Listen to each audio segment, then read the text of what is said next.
We have a bunch of Texas Rangers news and other things to talk about up next on Fantasy Baseball Today in 5.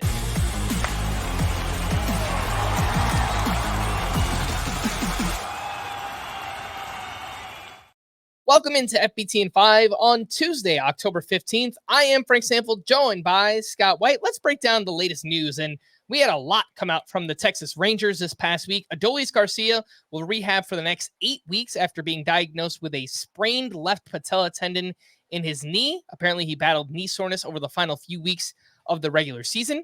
Evan Carter underwent an ablation procedure on his back last week. The procedure removed some tissue that had been affecting his recovery from a lower back stress reaction, and the hope is that he'll have a normal offseason and be 100% by spring training. And the last piece of news from Texas, Josh Jung underwent tendon release surgery on his right wrist last week. The hope is that he'll be able to have a normal offseason after 3 to 4 weeks of rehab. But yet another wrist surgery for Josh Jung, and I don't want to I don't want to put this evil on him, but it's starting to feel a little bit like Alex Kirilloff. So I do have some concerns there, Scott. But we did get some news here on Josh Jung, Evan Carter, and Adolis Garcia. What say you? Yeah, 3 players who underperformed our expectations by quite a bit. But Adolis Garcia's struggles were well before him dealing with any knee issues. Like his best stretch of the season actually looks like it coincided with the knee issues. So I don't know that we need to correct for that in the rankings. We could correct for other reasons. I think there's reason to believe Adolis Garcia will bounce back next year, though he is going to be 32, and you could make the opposite argument that it's just the start of decline for him. So I have him ranked modestly for next year. Currently, I'm working on my outfielder rankings now, but currently I have Adolis Garcia 37th. I have Evan Carter even lower than that.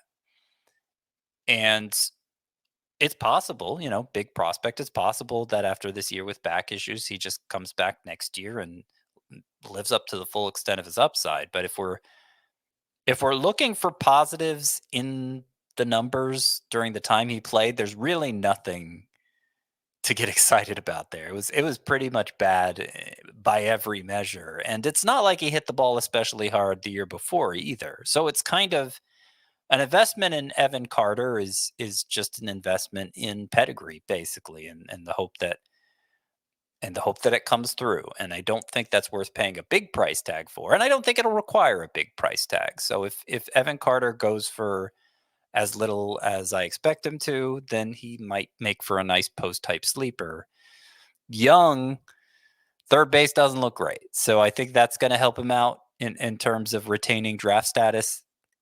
Even as it is, I have him only 18th at that position.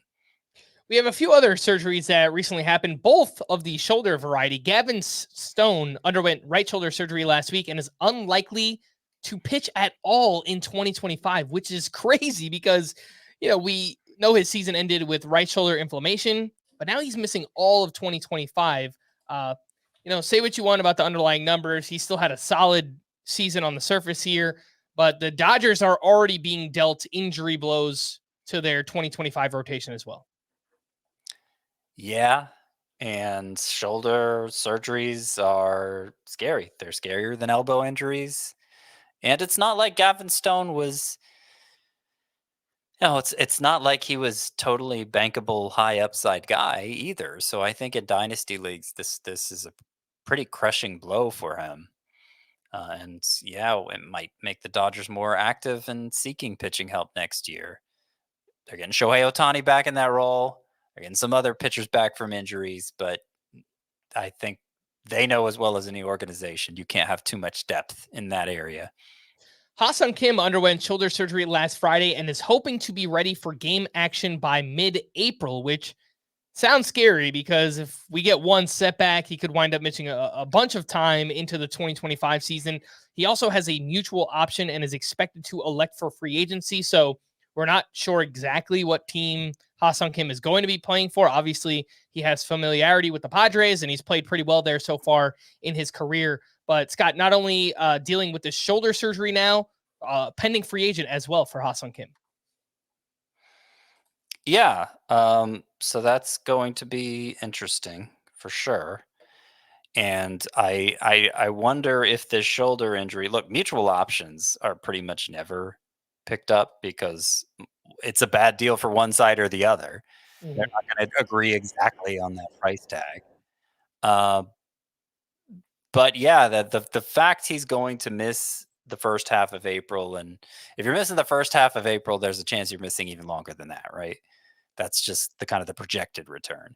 So I originally had him ranked ahead of Ezekiel Tovar, Jeremy Pena, Mason Wynn. Probably going to put him behind those three now, outside of the top 20 at shortstop.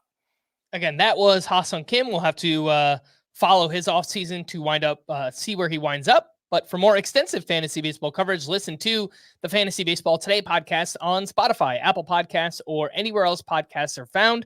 Thanks for listening to Fantasy Baseball Today in 5, and we will be back again on Thursday. Bye-bye.